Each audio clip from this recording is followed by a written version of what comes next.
महाकुंभ, यहाँ मैं पहुंची कैसे? जैसे ही मुझे पता लगा कि अब ये अवसर 144 ईयर्स के बाद आएगा, मैंने बिना देर किए अपने बैग पैक्स कर लिए और ट्रेन में चढ़ गई। मैं शायद लकी थी क्योंकि मेरी साथ वाली सीट और सामने वाली सीट पे कोई नहीं था, मैं अकेली थी। हालांकि सभी सीट्स पे सब लोग बैठे हुए थे, लेकिन मेरे सामने और साथ वाली सीट पे कोई नहीं था। लाइफ का फर्स्ट ट्रैवल जो मैं अकेले करने वाली थी ट्रेन से। ऐसा नहीं है, मैंने पहले भी ट्रेन से ट्रैवल किया है, लेकिन फैमिली के साथ। फर्स्ट टाइम मैं अकेले ट्रैवल करने वाली थी। तो मैंने बहुत कोशिश की कि अपनी अच्छी फोटोज या वीडियोस में क्लिक कर सकूं, लेकिन थोड़ा सा डिफिकल्ट था। लेकिन मैंने फिर भी कोशिश की कि मैं वीडियो बना सकूं। तो थोड़ी सी मैंने अपनी वीडियोस बनाई। देन उसके बाद काफी देर वेट करने के बाद भी मेरे सामने वाली सीट पे कोई नहीं आया, ना ही मेरी साथ वाली सीट पे आई। शायद मैं सच में लकी थी, ऐसा लगता है। और फाइनली मेरा इंतजार खत्म हुआ और मैं प्रयागराज पहुंच चुकी थी।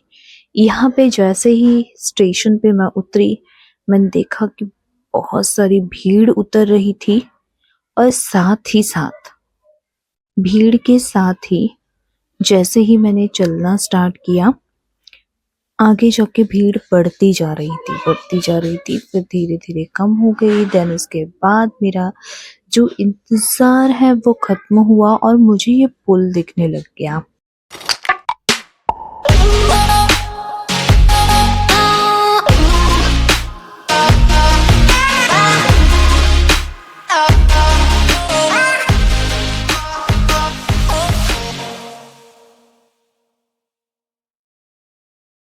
हालांकि ऐसा मैंने कुछ सोचा नहीं था कि मेरा सपना पूरा हो जाएगा, मैं अकेले ही यहाँ पहुंच जाऊंगी और गंगा मैया के दर्शन कर पाऊंगी।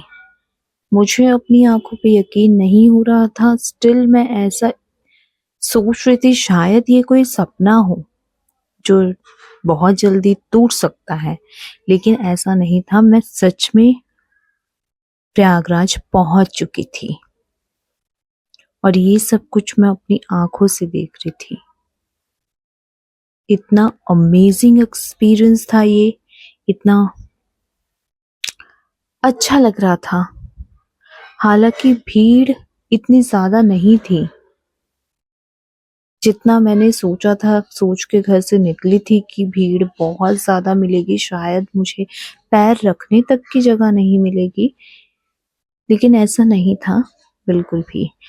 और मुझे ये बात पता चली कि यहाँ पे भीड़ सिर्फ और सिर्फ विशेष दिवस पे ही होती है, जैसे अमृत स्नान जितने हैं उसी पे हमें ज्यादा भीड़ मिलेगी। अगर हम उससे आगे पीछे नॉर्मल डेज में ट्रैवल करते हैं तो हमें भीड़ नहीं मिलेगी। और इस तरह से मेरा फर्स्ट डे कंप्लीट हुआ प्रयागराज में।